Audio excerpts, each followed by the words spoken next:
A lot of people are very careless with their language. And if you look at someone who is a victim, a lot of their victimhood comes down to the words they use. I mean, the words you use either lift up your energy, the words you use either make you more creative, the words you use either allow you to do world-class things, or the words you use deny your talents. The words you use could reduce your energy. The words you use could hurt your leadership. You can either be a victim or you can be a leader, but you can't be both. Think about the great dictators.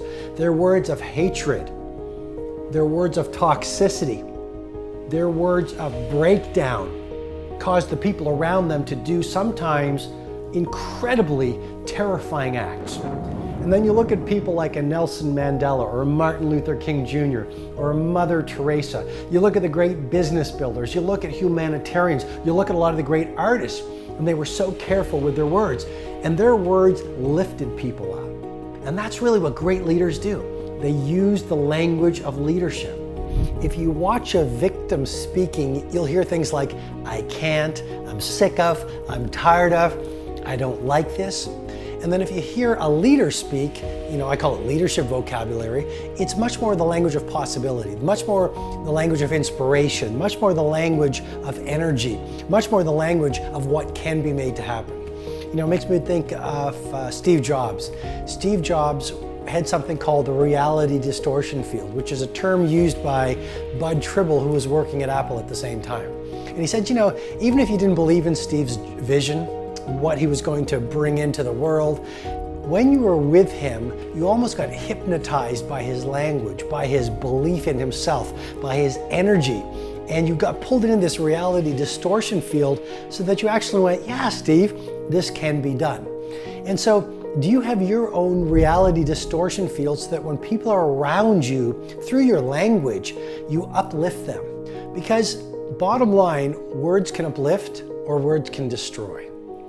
And if you look at a Nelson Mandela or you look at a Martin Luther King Jr. in his I Have a Dream speech, he used the language that lifted up an entire nation, that showed people what was possible, that painted a gorgeous picture of the future. And then you've got some so-called leaders, and rather than the language of leadership, they used the language of hate. And the words they used didn't lift people up, but they destroyed entire nations. I'm an absolute fanatic about the words I use because I understand the words I use so influence the people around me. I so understand the words I use affect my energy.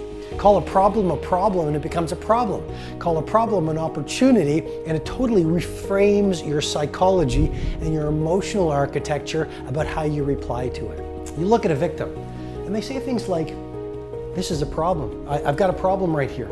Or I'm really scared about this.